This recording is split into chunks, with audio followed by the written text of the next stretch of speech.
오늘 저는 오늘 본문을 가지고 사랑으로 거듭나게 하라, 이런 제목으로 은혜를 나누겠습니다. 여러분, 그 자식이 위험에 처하면 죽음을 무릅쓰고 또 어떤 위험이 있어도 이 부모들이 이렇게 나섭니다. 그것이 정말 무서울 만한 그런 상황임에도 불구하고 개의치 않고 나서는 경우가 대부분입니다. 그 자식을 사랑하기 때문에 그렇죠. 자식에 대한 사랑이 객관적으로 무서운 일임에도 불구하고, 두려운 일임에도 불구하고 그것을 개의치 않게 만들어요. 사랑이 두려움을 밀어내는 거죠. 오늘 본문은 그와 비슷한 맥락을 가지고 있다고 보면 됩니다. 제가 지난주에도 두려움에 대해서 우리가 살폈는데, 자, 두려움과 사랑은 상당히 밀접하죠. 보통 상식적으로 사람들은 두려움에 대한 처방, 지금처럼 어떤 전염병에 대한 혹은 재앙에 대한 이런 그 두려움, 이런 두려움에 대한 처방이 어떤 그 배짱을 가진다든지 어떤 그 환경적인 어떤 컨트롤에 있다든지 이렇게 생각을 하지만 실제로 그것이 아님을 우리가 지난주에 살폈죠. 성경은 두려움에 대한 처방이 사랑이라고 말합니다. 오늘 본문을 이렇게 다시 한번 보면 사랑 안에 두려움이 없고 사랑이 두려움을 내쫓는다 그랬잖아요. 두려움에 대한 가장 결정적이고 근원적인 처방은 사랑이라고 하는 거죠. 사실 우리는 이제 그 사랑을 모른다고 할 수가 없잖아요. 하나님도 알고 하나님의 사랑도 알고. 그런데도 이 교회를 다니면서도 이 환경적으로 어려움이 닥치게 되고 정말 구체적이고 어떤 서늘한 위협이 다가오게 되면 우리의 마음은 또 사시나무 떨듯 하게 되는 경우가 있습니다. 왜 그렇게 믿음이 없나? 이제 이런 자문을 하기도 하고 또 그렇게 말하기도 하지요. 정확하게 말하자면 하나님에 대한 믿음이 있어야 되는데 하나님의 사랑에 대한 믿음이 있어야 되는 거죠. 하나님에 대한 믿음, 하나님의 존재, 또 하나님의 본성, 하나님의 속성에 대한 인식, 이것도 믿음이 필요하거든요. 그것도 하나님에 대한 믿음입니다. 그런데 이런 그 두려움이 엄습할 때에 정작 필요한 것은 하나님의 사랑에 대한 믿음이다. 네. 그 하나님의 사랑에 대한 믿음이 두려움을 내쫓는 거죠. 하나님에 대한 정보가 두려움을 내쫓는 게 아니에요. 만약에 하나님을 안다 할지라도 여러분, 하나님의 사랑에 대한 믿음이 없어요. 그러면 또 다른 두려움의 포로가 될 수가 있습니다. 이제 대표적인 경우가 이제 마틴 루터의 경우인데, 마틴 루터는 뭐 이 종교 개혁의 선구자였잖아요. 그러나 그가 이제 그렇게 되기 전에 그는 수도사였어요. 법학을 공부하고 부모는 이제 변호사가 되기를 원했지만 이제 본인이 수도원에 들어가서 수도사가 됩니다. 저 에르푸르트 수도원, 저도 이제 저것을 가봤고 또 이 루터가 기거했던 방도 봤지만 뭐 그렇게 크지도 않습니다. 조그만 방에 뭐 아무것도 없어요. 그냥. 그리고 이제 저 수도원에 있는 수도사들이 종종 채찍으로 자기 등을 때립니다. 일종의 금욕, 고행 같은 것을 하는데 루터도 마찬가지였어요. 루터가 수도원에 들어간 것은 하나님에 대한 두려움 때문이었습니다. 실제로 이 14세기에 유럽에 그 패스트가 유행을 했거든요. 오늘날 이런 코로나보다도 아주 치명적인 유럽 인구의 3분의 1, 4분의 1이 그냥 죽어나가 떨어지는 그런 상황. 근데 그게 14세기에 사실 한 차례 지나갔지만 루터 때까지도 계속 그게 간간히, 사실 패스트는 지금도 전 세계 그 오지에서는 종종 일어난다고 하잖아요. 그래서 루터의 동생도 패스트로 죽었어요. 그 루터가 공부했던 그 에르푸르트 대학에서도 교수 3명이 패스트 때문에 한꺼번에 목숨을 잃는 일이 생겼어요. 루터가 그 대학에서 공부할 때. 그러니까 이 전염병에 대한 두려움이 루터만이 아니고 그 당시 사람들에게도 있었던 거죠. 오늘날 우리들하고 비슷한 그런 상황이었다고 볼 수가 있어요. 이게 뭐 창궐하는 시기는 지났지만 여전히 그 여파가 계속 되고 있는 그런 상황. 그래서 루터는 특히 하나님에 대한 두려움, 하나님을 알았는데 하나님에 대한 두려움이 있었어요. 죄로 말미암은 두려움, 벌 받을까 봐. 그래서 루터에게 있어서 하나님은 두려움과 공포의 대상이었습니다. 늘 그의 마음에는 수도를 하면서도 죽음에 대한 두려움이 계속 그의 마음을 눌렀습니다. 그것 때문에 우울증이 걸렸죠. 원래 우울한 기질이 있었는데 안 그래도 우울한 기질에 그 하나님에 대한 두려움 때문에 그게 더했어요. 그러다가 결국 이제 그가 십자가의 은총을 깨닫게 되지요. 아, 예수님께서 내가 받을 벌을 대신 담당하셨구나. 이 사실을 깨닫고는 마틴 루터가 완전히 뭐 마치 내면에 개벽이 일어난 것 같은 그런 전환을 가지게. 아, 이게 믿음으로 내가 사는구나. 그 십자가의 대속이라고 하는 그 은혜를 주신 것이 바로 하나님의 사랑이라고 하는 사실을 절감을 하면서 그때 마틴 루터는 두려움에서 완전히 자유하게 돼. 벌 받을까 봐. 하나님께 쫓겨날까 봐. 그런 두려움을 완전히 이제 벗어버리게 되고, 그래서 의인은 믿음으로 말미암아 살리라. 이 은총에 대한 확신을 가지게 된 거예요. 그런 은총에 대한 확신을 가지게 되니까, 그러니까 그 은총이 이제 하나님의 사랑에서 온 거잖아요. 그러니까 하나님의 사랑에 대한 확신이 마틴 루터로 하여금 2가지 두려움을 벗어버리게 만들었더라고요. 하나는 문고하니 좀 전에 자기를 우울증 걸리게도 만들었던 그 하나님에 대한 그 두려움과 공포, 이것을 이제 벗어버리게 만. 또 하나는 그 당시 거대 이 기득권 세력이었던 로마 카톨릭에 대한 두려움. 이 성경 알고 보니까 카톨릭이 잘못됐거든요. 이거 아니다. 그리고 이제 거기에 대해서 프로테스트, 이제 반발을 한 거지요. 성경대로 해야 된다. 그 거대 세력하고 맞짱을 뜨는 그 이전에 종교개혁자의 그 길을 걸어갔던 사람들은 다 화형당하고 막 죽임다 이런 식으로 다 제거가 됐거든요. 자기도 얼마든지 그럴 수 있는데, 그럴 수 있는 힘을 가지고 있는 그 세력이었는데 맞짱 뜨는 거죠. 두려움이 없는 거지.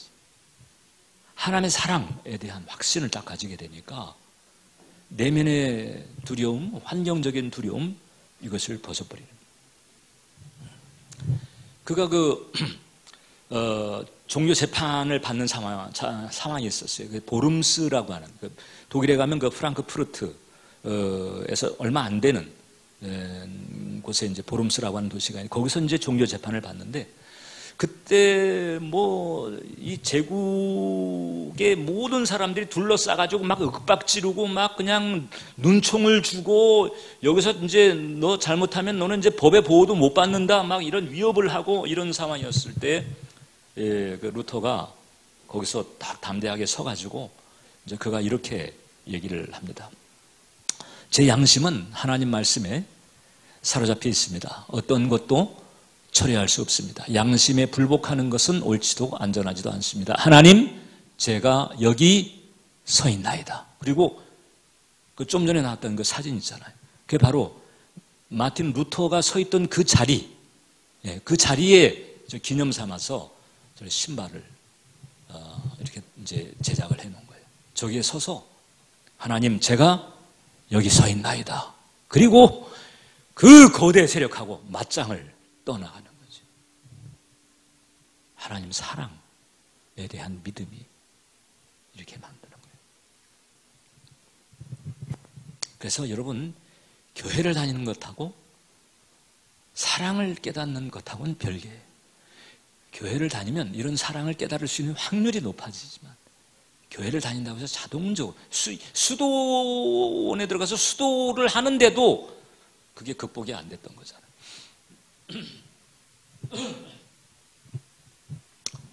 그렇기 때문에 여러분, 이제 우리가 우리의 내면을 살피면서 내가 이제 두려움에 있다. 두려움이 지배적이고 두려움이 우세하다. 이러잖아요. 이것은 사랑 안에서 온전히 이루지 못하고 있다는 거예요. 오늘 성경 말씀이. 네? 두려움이 지배적이고 우세하다면 사랑 안에서 온전히 이루지 못하고 있다는 거죠. 그러니까 사랑 안에서 온전히 이루지 못한다는 얘기는 무슨 얘기인고 하니 하나님 안에 거하고 있지 못하다는 거예요. 요한일서 4장 16절을 보면 나와요. 자, 하나님이 우리를 사랑하시는 사랑을 우리가 알고 믿었노니 하나님은 사랑이시라. 사랑 안에 거하는 자는 하나님 안에 거하고 그랬잖아요. 하나님도 그의 안에 거하시니라. 그러니까 사랑 안에 거하면 이제 이게 이제 아가페인데 이 사랑 안에 거하면 하나님 안에 거하는 거예요. 예. 그러니까 지금 18절에서 사랑 안에서 온전히 이루지 못했다는 것은 사랑 안에 거하고 그 사랑 안에 거하고 있지 못하다는 얘기고 18절에 의하면 그 사랑 안에 거하고 있지 못하다는 것은 하나님 안에 거하고 있지 못하다는 거예요. 그러니까 내가 교회를 다니고 내가 사랑을 모르는 것 같지가 않은데 염려나 근심이 우세하고 지배적이다. 이 100% 염려나 근심이 없는 경우는 없잖아요. 그러니까 저는 저 우세 혹은 지배적이라고 하는 단어를 쓰는 거거든요. 그럼 왜 그럴까? 왜 그럴까? 이제 그걸 우리가 살펴야 돼요. 지금 오늘 이 설교를 통해서 제가 여러분들과 함께 들여다보려고 하는 게 바로 그거죠. 내가 하나님을 의지하려고 하는데, 지난주에 제가 여러분들에게 말씀드린 게 뭐지요? 두려움이라고 하는 것은 무슨 예방수칙을 잘 지키고 뭐 완벽한 격리 상태에 들어가 있다고 그래가지고 두려움을 극복할 수 있느냐? 하워드 휴즈는 그게 아니라는 걸 우리에게 보여줬다고 그랬잖아요. 그래서 이제 영적으로, 두려움은 영적으로 해결을 하려고 해야 된다는 거예요. 제가 지난주에는 이쪽 카메라 초점을 잘 봤는데 오늘 예배자들이 좀 있다 보니까 자꾸 시선이 집에서 예배드리는 분들 소외감 느끼지 마시기 바랍니다. 하나님을 의지하려고 하는데도 그리고 이 기도하는데도 그런데 이 두려움이 우세하다면 이게 도대체 뭐가 문제일까? 그 두려움의 대상은 바이러스일 수도 있고 부채일 수도 있고 뭐 여러 가지 있을 수도 있죠. 왜 문제일까? 이제 여러분 사랑이 있느냐 없느냐 이게 문제가 아닙니다. 어떤 사랑이냐 그게 문제죠. 어떤 사랑이냐. 좀 전에 16장 읽었지만 하나님이 우리를 사랑하시는 사랑, 하나님이 우리를 사랑하시는 그 사랑 안에 거할 때 그 사랑인 두려움을 내쫓는다는 거예요. 그 사랑 안에 내가 거하는가 이걸 내가 이제 분별해야 되는 거거든요. 그래서 오늘은 우리들이 뭘 살펴야 되는고 하니 내 안에 그러니까 하나님이 우리에게 주신 사랑, 그게 바꿔 말하면 하나님이 나에게 주신 사랑이라는 거잖아요. 하나님이 나에게 주신 사랑, 하나님이 나를 사랑하시는 그 사랑 안에 내가 거하고 있는가 이걸 살펴야 된다. 우리 두려움의 극복을 위해서 조금 더 깊이 파고 들어가는 거예요. 자, 그럼 하나님이 우리에게 주신 그 사랑은 어떤 사랑이냐? 첫 번째, 두려움을 밀어내는 사랑. 아까도 우리가 이제 18절에 읽었지만 온전한 사랑이 두려움을 내쫓는다 그랬어요. 온전한 사랑이 들어오면 두려움이 자리 잡을 수가 없어요. 빛이 들어오면 어두움은 사라지게 돼 있는 것처럼 하나님이 우리에게 주시는 그 온전한 사랑이 나의 내면에 들어오면요, 두려움은 있을 자리가 없어요. 얘는 쫓겨날 수밖에 없어요. 아주 그럴 수밖에 없어요. 그럴 수밖에 없어요. 온전한 사랑은 두려움을 내쫓아요. 그 온전한 사랑이 어떤 사랑이냐? 하나님의 사랑. 쉽게 말하면 아가페지. 이 사랑의 특징 중에 하나는 두려움을 밀어낸다는 거죠. 두려움이 없는 게 아니에요, 여러분. 예. 그러니까 두려움을 내쫓는 거예요. 그러니까 두려움이 있다고 그래서 두려움을 느낀다고 그래서 여러분 죄책감을 가질 필요가 없어요. 아이고 내가 믿음이 없나? 이렇게 그런 정죄감을 가질 필요가 없습니다. 그것은 본성으로 하나님께 이해를 하세요.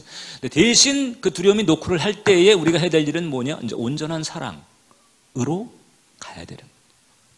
온전한 사랑을 마음 열어서 받아들이든지 온전한 사랑 안에 들어가든 그 온전한 사랑 쪽으로 연결이 돼야 된다라고 하는 거죠. 코로나19 이것에 대한 두려움은 뭐 사실 당연하죠, 인간으로서. 보니까 기저질환이 없는 사람인데도 그냥 사망하는 경우들이 생기고 있잖아요. 그러니까 이런 전염병에 대해서 두려움이 노크하는 것은 이거 상식적이고 당연한 일이죠. 근데 성경은 우리에게 말하기를 근데 온전한 사랑이 있게 되면 두려움이 밀려간다. 예. 바이러스라든지 생계 문제라든지 이런 데 대한 부담, 걱정 이런 것들이 이게 떠내려간다는 거죠. 그럼 왜 나는 하나님 사랑도 알고 내가 하나님 사랑한다고 생각하는데 두려움이 이렇게 사라지지 않는 걸까? 자, 그것은 사랑이 거듭나지 않아서 그래요. 사랑이 없는 건 아닌데 그 사랑이 거듭나지 않았습니다. 저는 그렇게 표현합니다. 제가 이 마틴 루터를 통해서 이제 배운 게 뭔가 아니야. 이 올바른 신앙을 가지려면 교회에 대한 정보, 교회에서 행하는 의식이나 활동에 대한 정보, 성경에 어떤 내용이 있는가 하는 데 대한 어떤 지식, 이런 거가 물론 이게 바탕이 되긴 하지만 더 가장 핵심적인 건 뭔가 아니 사랑에 대한 변혁적인 이해가 있어야 된다. 사랑에 대한 변혁적 이해. 이게 바로 이제 저는 이 거듭난 사랑이다 이렇게 보는 거죠. 왜냐하면 왜 이 사랑에 대한 변혁적 이해가 필요하냐? 기존에 내가 가지고 있는 우리들이 가지고 있는 기존의 사랑이 타락했기 때문에 사랑이 없는 건 아닌데 타락한 사랑. 타락한 사랑이기 때문에 사랑이라고 말은 하지만 실제로 나의 내면에는 두려움이 자리 잡고 있는 거예요. 두려움이 안 떠나요. 왜? 타락한 사랑이니까 그 두려움이 안 떠납니다. 타락이라고 하는 단어. 보통 우리가 타락이라고 하면 여러분 뭐 그냥 술 마시고 그냥 뭐 그 탕자처럼 그냥 허랑방탕하고 그냥 막 개판치고 이런 걸 타락이라고 생각하는데 성경은요 타락에 대해서 상당히 엄격합니다. 그냥 하나님에게서 멀어진 상태면 타락이에요. 여러분 아담과 하와가 에덴에서 타락했을 때 그 타락이잖아요. 타락했을 때 아담과 하와가 뭐 그냥 술 마시고 뭐 개판치고 그랬나요? 하나님 향해서 뭐 손가락질하고 막 대적하고 그랬나요? 아니에요. 그냥 과일 하나 따먹은 거예요. 아주 제정신 가지고 그냥 과일 하나 따먹었는데 그때서부터 그걸 타락이라고 하는 거죠. 하나님께로부터 멀어지는 게 타락인 거예요. 그리고 그 아담의 타락 이래로 그 인간사에 사랑이라고 하는 게 없었어요? 아니에요. 사랑이라고 하는 게 많았어요. 타락한 상태에서 그 아담의 그 후손들은 사랑하며 살고 사랑을 말하면서 살고 사랑을 노래하면서 살고 그렇게 좀 해오고 있거든. 근데 그 사랑이 온전한 사랑이 아니다. 그게 깨지고 뒤틀린 사랑이다. 그래서 여기서 이제 우리가 사랑을 놓고 아가페와 에로스를 구분할 필요가 있다는 거죠. 타락한 사랑이 에로스입니다. 에로스는 남녀 간의 사랑만 말하는 게 아니고 하나님께서 하나님에게로부터 멀어진 사랑이 에로스인 거죠. 하나님의 사랑은 아가페예요. 그게 온전한 사랑이에요. 그러니까 에로스는 깨진 사랑이에요. 온전하지 않은 사랑. 그래서 이 아가페와 에로스로 우리가 이제 구분할 수 있죠. 근데 에로스의 핵심이 있습니다. 에로스의 핵심은 자기 중심이에요. 자기, 내 행복. 이게 에로스의 핵심이에요. 그러니까 에로스의 아주 전형적인 사고를 우리가 이렇게 구분할 수 있죠. 에로스는 공부해서 남주냐로 가요. 에로스. 근데 아가페는 공부해서 남주자로 갑니다. 예수님은 우리 때문에 목숨 바쳤잖아요. 공부 정도가 아니고, 뭐 학위 정도가 아니고, 세상 실력 정도가 아니고, 그냥 보자도 그냥 내놓으시고, 당신을 그냥 내놓으신 거죠. 이게 아가페예요. 그러니까 이렇게 달라요. 그러니까 여러분들이 이래서 이제 스스로에 대해서 혹은 자식을 키운다면 자식들에 대해서 야, 너 공부해서 남주냐? 이렇게 돼버리면 사랑은 사랑인데 그건 에로스 수준인 거지. 그게 아가페 수준인 거라. 아담이 타락했을 때 그 에로스였어요. 그건 이제 사탄이 유혹했잖아요. 저거 먹으면 하나님과 같이 뭐 된다 이렇게 하니까 내가 하나님과 같이 된다고? 내가? 내가 이렇게 되면 내가예요. 내가. 거기에 하나님에 대한 고려가 없어요. 하나님의 뜻에 대한 고려도 없어요. 이제까지 하나님께서 부어주신 축복에 대한 감사도 없어요. 그냥 내가 그렇게 된다고? 이렇게. 거기서 아니 이 정도면 되지 뭘 또 바래. 응? 하나님하고 있으면 되지. 하나님이면 되지. 하나님이 원하시는 걸 우리가 해야 돼. 뭐 이런 게 없잖아요. 그냥 우리가 그렇게 된다고? 그러고 이제 타락이를 간 거죠. 아담의 타락이라도 사랑이 없어진 게 아닙니다. 사랑은 있는데 온전한 사랑이 아니고 깨진 사랑이죠. 에로스라고 할 수 있는. 그러니까 그리스도가 없는 세계에서도 사랑에 대한 타령이 얼마나 많은지 모르죠. 그 사랑에 대한 타령이 상당히 폭이 넓어요, 여러분. 이 사상가나 철학자들에 의해서 그 진선미에 대한 사랑의 표현들을 아주 심오하고 수준 높고 세련돼 보이죠. 근데 하나님에게서 멀어 있는 에로스의 결국은 세련된 에로스입니다. 근데 대중가요, 저속한 이런 데서 읊는 사랑, 그건 이제 좀 저급한 그 사랑이에요. 세련된 에로스냐, 저급한 에로스냐 이 차이만 있다 뿐이지 아가페는 아닌 거예요. 그래서 그렇게 사랑이라고 하는 단어가 많이 언급되고 있지만 성경은 그 인간 세계를 향해서 뭐라고 하는 줄 아세요? 로마서 3장 10절을 보면 의인은 없나니 하나도 없다. 그렇게 사랑 타령을 세련되거나 혹은 저급하거나 그렇게 사랑 타령을 시대 내내 그렇게 끊임없이 하고 있음에도 불구하고 성경은 의인은 없다는 거죠. 하나님의 의에 못 미치는 거예요. 충만한 에로스가 하나님의 의에는 못 미치는 거죠. 하나님하고 피트가 안 맞는 거예요.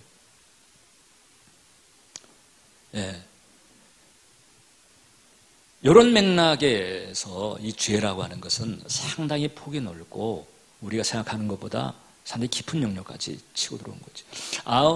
어거스틴이 그런 얘기를 했습니다. 모든 죄는 적절하게 사랑하지 못하는 거다. 제가 지금 했던 얘기하고 비슷한 맥이에요. 모든 죄는 적절하게 사랑하지 못한다. 무슨 간음을 하고 무슨 강도짓을 하고 이런 게 아니고 지금 적절하게 사랑하지 못하면 그게 바로 죄인 것이다. 이렇게 보는 거예요. 마땅히 사랑해야 되는 것보다 다른 어떤 것을 더 사랑하거나 마땅히 사랑해야 하는 것보다 어떤 것을 덜 사랑한다. 이제 이런 표현을 아우구스틴이 했는데 이게 바로 이제 아담이 에덴에서 저질렀던 죄의 상태를 이렇게 표현을 한 거죠. 하와는 마땅히 사랑해야 했던 그 하나님과 하나님의 뜻보다도 열매를 더 사랑한 거죠. 그리고 하나님의 법을 덜 사랑했어요. 이게 바로 타락이 됐고 이게 죄가 된 거죠. 죄의 영역은 상당히 큽니다. 에로스라고 하는 게 그리고 죄의 영역을 벗어나지 못하고 있다는 얘기예요. 사랑이라고 하는 단어를 쓰지만 죄의 영역을 벗어나지 못하고 있는 것이다. 심지어는 이제 이런 표현도 합니다. 사랑이 전혀 없는 게 아니라서 그래서 또 과오를 범하는데 죄를 사랑에다 연결시킨다는 거죠. 여기 이제 우리 인간들이 하는 짓이 이게 뭔가 하니 진실을 사랑한다 이렇게 하면서 이웃을 깎아내립니다. 누군가를 정죄하고 공격하고 왜? 진실을 사랑한다는 이유로. 그러니까 깎아내리고 공격하는 것 자체가 또 성경적이지 못한 건데 근데 진실을 사랑한다는 이유만으로 또 다른 죄를 짓고 있어요. 하나님이 원하지 않는 그런 일을 하고 있다는 거죠. 지금 통하고 있죠, 저하고? 예. 이렇게. 예. 그 우리 집에서 예배 드리시는 분들은 제 안 보인다고 거기서 조시거나 뭐 이렇게 하면 곤란합니다. 예.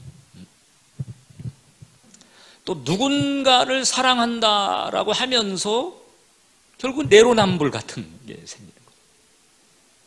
뭐 우리 주변에서 이런 일이 얼마나 숱해요. 예.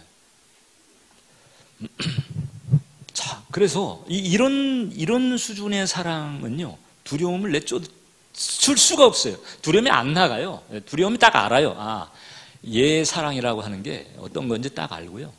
예, 안 나가요. 그래서 이 거듭나지 않은 사랑으로는 두려움을 이기지 못한다. 왜냐하면 거듭나지 않은 사랑은 하나님 안에 거하는 게 아니기 때문에. 네. 우리 좀 심각해질 필요가 있어요. 우리 속에서 스스로를 속이지 말자는 거지. 교회만 다니면 출석만 잘하면 그러면 괜찮을 걸로 그게 이게 아닐 수 있다는 거거든요.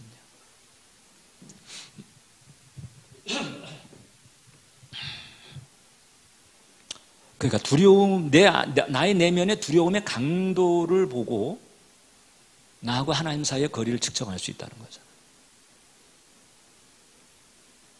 자, 그럼 두 번째, 이제 마지막인데, 그럼 거듭난 사랑은 이제 어떤 특징이 있을까? 거듭난 사랑은 이제 쉽게 말하면 아가페인 거예요. 하나님이 우리에게 주신, 하나님께서 우리에게 보여주시고 알려주신 그 사랑, 아가페.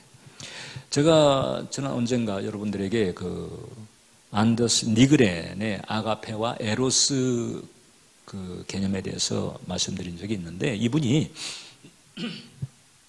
그 에로스와 아가페의 특징을 한 문장으로 아주 그렇게 정말 딱 부러지게 규정을 잘 했어요. 뭐라고 그랬는 건 에로스는 그 대상 속에서 가치를 먼저 인식한다. 아, 이 사람 내 상사니까 혹은 또 내 아내니까 내 자식이니까 내 스승이니까 대상 속에서 가치를 먼저 인식하고 거기에 바탕에서 이제 사랑해요. 근데 아가페라고 하는 것은 먼저 사랑합니다. 먼저 사랑하면서 그 대상 속의 가치를 사랑해요. 이게 에로스 아가페의 특징이에요. 그러니까 십자가가 우리가 감사한 것은 내가 벌받을 죄인이잖아요. 벌받을 죄인인데 그게 아니고 사랑을 주는 거죠. 네. 사랑받는 존재라고 하는 가치를 부여하는 거예요. 내가 깔끔한 상태가 아니거든요. 이게 아주 구역질 나는 아주 추악한 존재인데 근데 사랑을 부어주시는 거죠. 이게 바로 십자가죠. 그러니까 여러분들이 신앙생활을 하다가 하나님 날 사랑하실 건 맞나 그럴 때 십자가를 봐야 돼요. 그래서 십자가를 바라보는 것으로 그 의문이 풀리지 않으면 좀 심각해질 필요가 있어요. 십자가는 그런 의문들을 풀어주거든요. 그러니까 성령으로 십자가를 깨닫는 은혜가 필요한 거죠. 그러니까 내가 죄가 얼마나 있느냐 없느냐, 내가 가치가 있느냐 없느냐? 이것보다 더 심각한 문제는 뭔고하니? 즉 내가 죄인이냐 아니냐보다 십자가가 안 깨달아지는 것, 십자가가 내게 은혜나 사랑으로 다가오지 않는 이 상태가 이게 진짜 심각한 거예요. 그러나 아가페라고 하는 것은 가치를 두지 않아도 되는 대상, 가치를 박탈당해서 마땅한 대상, 임에도 불구하고 가치를 부여하는 거예요. 사랑한다. 넌 사랑받는 존재야. 이게 바로 십자가를 통해서 우리에게 나타난 것이죠. 이런 아가페, 이게 이제 아가페의 핵심이거든요. 이 아가페의 이런 경향이 이게 이제 내 마음에 혹은 내 생활에 작동한다. 그러면 그 사람은 하나님 안에 거하고 있다. 이렇게 말할 수가 있어요. 어떤 사람은요, 이렇게 하나님 안에 거한다라고 하는 게 하나님 말씀 잘 순종하면 되는 것 아닙니까? 이제 이렇게 얘기를 하는데 그게 틀리진 않아요. 근데 다 맞는 것도 아니에요. 왜냐하면 바리새 같은 경우를 보면 하나님 말씀 그렇게 지켜내는데도 주님은 아니라고 그러잖아요. 순종을 했는데 사랑이 없어요. 그러니까 순종을 했는데 다른 대상에 대해서 가치를 부여하는 게 아니고 바리새인들은요, 그 다른 대상을 놓고 가치를 깎아내려요. 대상을 공격하고 대상을 깎아내려요. 아가페가 아닌 거죠. 아가페가 아니니까 주님 딱 보셨을 때 순종을 하고 있지만 너는 하나님 안에 거하는 것이 아니다. 이렇게 본 거지. 이제 그걸 깨닫고 돌이켜야 되는데 거기서 돌이킬 생각하지 않는다니 너희에게는 화가 있을진저 이렇게 돼버린 거지.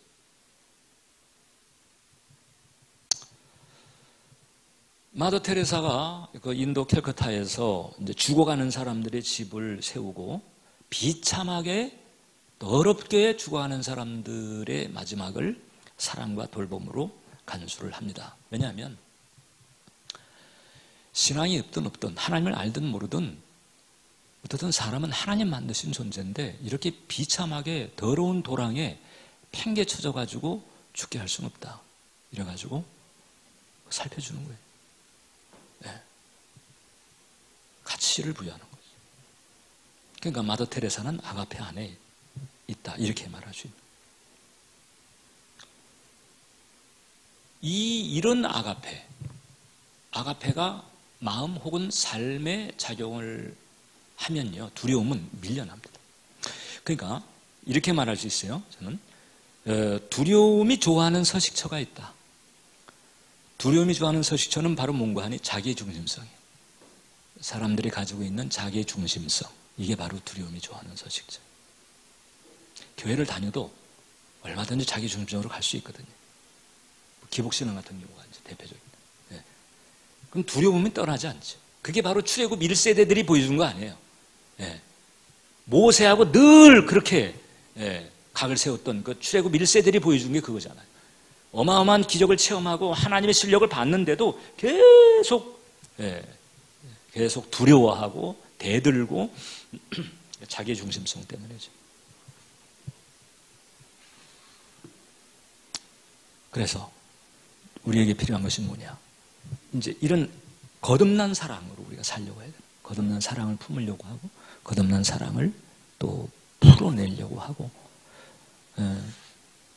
우리 병 권사님이 제게 소개해줘가지고 제가 알게 된 글인데,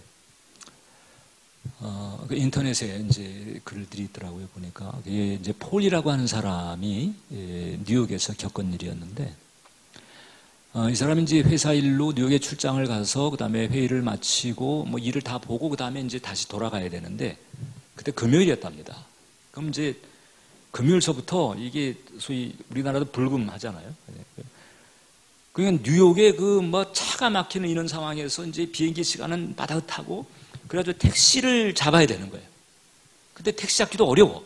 근데 그 자기가 팀 동료들하고 공항 가려고 이제 길거리에 나와가지고 택시를 막 잡으려고 막 애를 쓰는 끝에 어떻게 정말 빈 택시가 나와가지고 그 택시를 딱 이제 잡게 되는 찰나요. 그러니까 그 동료들이 우르르 막 택시 쪽으로 달려간 거예요. 또 뺏기면 안 되니까. 우르르 달려가는데 이제 이 폴이라고 하는 친구는 이제 맨 뒤에 따라간 거죠. 근데 앞으로 우로 달려간 친구들이 그만 그 길가 노점상의 좌판을 뒤집어 엎어버렸어요. 그러니까 그 좌판에 있던 물건들이 그냥 툭툭 다 떨어져 버린 거죠.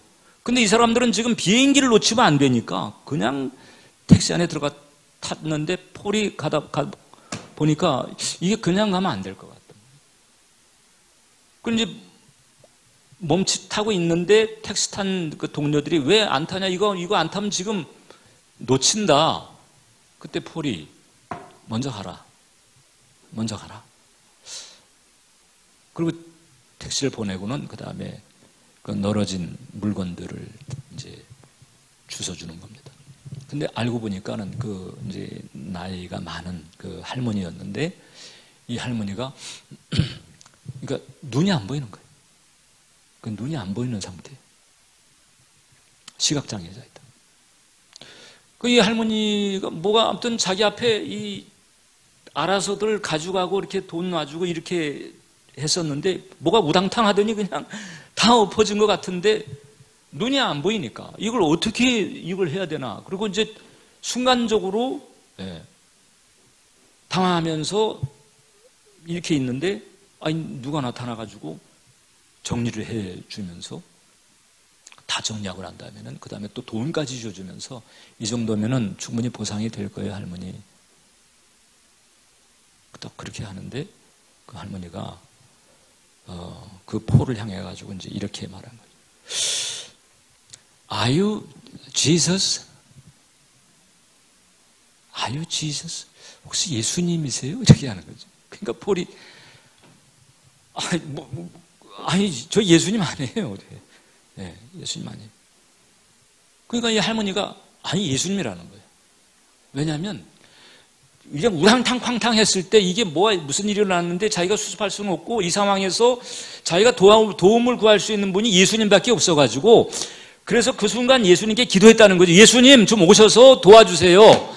이렇게 기도하자마자 지금 누군가 나타나가지고 이렇게 했으니 이건 필경 예수님일 수밖에 없다는 거예요. 그러니까 당신은 예수님 맞다고. 저는 예수 아닙니다.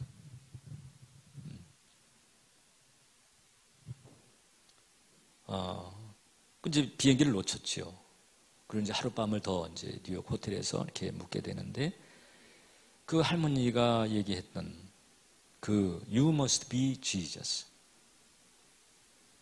그러지 않고서는 이렇게 하지 않는다는 거예요. You must be Jesus. 이 말이 계속 맴돌면서 그 밤에 자기 자신에게 이제 이런 질문을 던졌대요.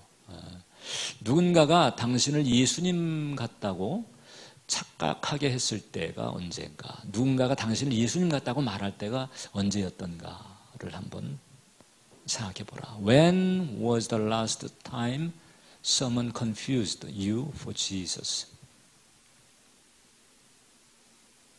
이게 이제 아가페가 풀어진 거거든요. 아가페가 풀어진. 이게 초대교회를 보면요, 여러분. 초대교회 때 주후 150년경, 그 다음에 또 250년경, 그때 전염병이 돌았어요. 그때 로마라고 하는 도시에서 수천 명이 그 전염병 때문에 죽어갔고, 그 250년경에 일어났던 그 전염병은 알렉산드리아의 인구의 3분의 1을 사망시켰다는 거거든요. 그러니까 뭐 지금하고는 비교가 안 되는 그런 아주 치명적인 그런 전염병이 있었을 때 그때 이교도들은 다 도망가는데 그 크리스찬들은 남았다는 거잖아요. 물론 뭐 도망간 크리스찬도 있었겠죠. 그런데 비율적으로 봤을 때 크리스찬들이 남아가지고 간호하고 돌봐주고 그러다가 전염돼가지고 죽기도 하고 그럼에도 불구하고 크리스찬들의 섬김이 있었다는 거죠. 그것 때문에 기독교가 이 로마 제국의 탄압에도 불구하고 계속 커 나갈 수가 있었다. 그런 이제 분석이 있었다는 거예요. 요즘 그 택배 기사들이 바쁘답니다. 왜냐하면 대면 안 하려고 하니까. 근데 어떤 가정은 그 택배 기사 줄 서고도 못 사는 그 마스크를 준다는 거예요. 이렇게 부지런히 다니는데 이 마스크 하세요. 그러니까 이 택배기사가 이게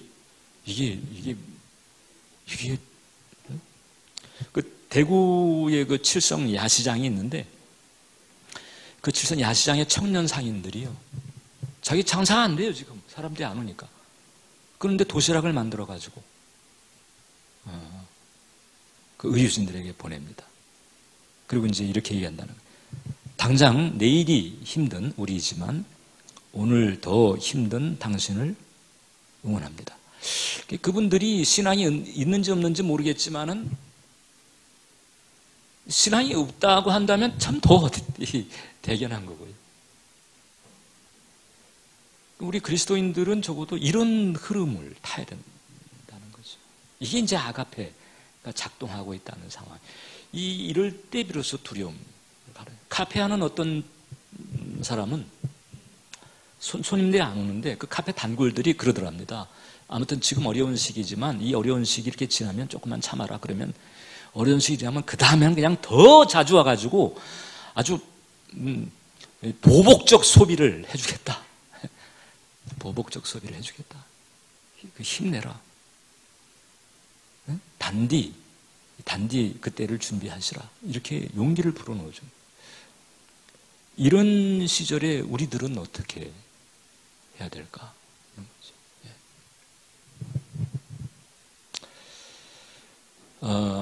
마지막 한 포인트만 더 나누겠습니다. 여러분, 하나님도 우리에게 아가페 받고 싶어요. 하나님도 우리로부터 아가페를 받고 싶어 하신다. 근데 이게 아쉽게도 여러분, 하나님을 향해서 내가 하나님을 향해서 아가페가 있는가 없는가 하는 게 드러난 때가 이게 역설적이게도 이게 고난의 때입니다. 왜냐하면 상식적으로 생각해 보세요. 상식적으로 이 고난을 당하죠. 믿었던 누군가의 실망을 당하잖아요. 그럼 우리는 이제 상종을 하려고 하죠. 그게 이제 하나님과 우리 사이도 있을 수 있어요. 고난이 다가와가지고 막 기도하고 고난을 없애달라고 막 이렇게 했는데 이제 고난을 겪게 됐다 그러면 실망을 하죠. 하나님 믿었는데 이게 뭐예요? 그리고 실망을 하고 뭐 하나님도 예배도 뭐 빠질 수 있고 막 이렇게 갈 수 있어요. 이게 상식적인 반응이죠. 그런데 그런 실망스러운 상황에서 그러니까 실망하게 만든 그 존재를 향해 가지고 가치를 부여하는 거예요. 가치를 그래도 사랑하고 그래도 존중하고 그래도 높여드리고 가치를 부여하는 거죠. 가치를 부여한다. 여러분, 우리가 드린 예배라고 하는 게 이게 워십이라고 하는 단어인데 워십이라고 하는 단어는 worth, 가치에 십이 붙은 거죠. 이 가치를 가치를 인정하고 가치를 알아주고 이게 워십인 거거든요. 그래서 고난 당하면서 자기 희망대로 원대로 안 됐다 할지라도 그래도 여전히 하나님은 하나님이시다. 나의 하나님이시다.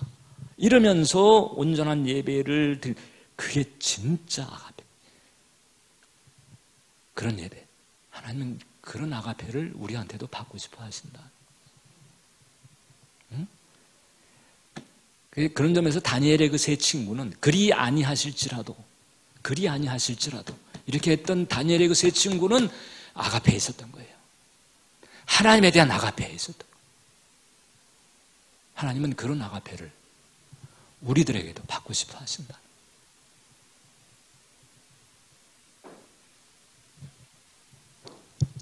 네. 이렇게 촬영하면서 예배를 인도하다 보니까 이렇게 제가 강단에도 기대고 이렇게 네. 여러분, 우리는 아가페로 살아야 됩니다. 근데 그 아가페가 내게 있으면요, 이 두려움이 함께 하지 못한다는 거잖아요. 이런 때 아가페를 깊이 생각하시고 아가페를 구하시고 또 아가페 안에 빠지시고 아가페를 하나님께 드리고 그 아가페를 나누고 풀어놓고 어떻게 조금이라도 더 그렇게 변화되고 조금이라도 바뀌고 나의 사랑, 우리의 사랑으로 거듭나게 하시기를 주님의 이름으로 축원합니다. 기도하겠습니다. 하나님, 우리의 사랑이 거듭나게 해 주시옵소서. 예수님의 이름으로 기도합니다. 아멘.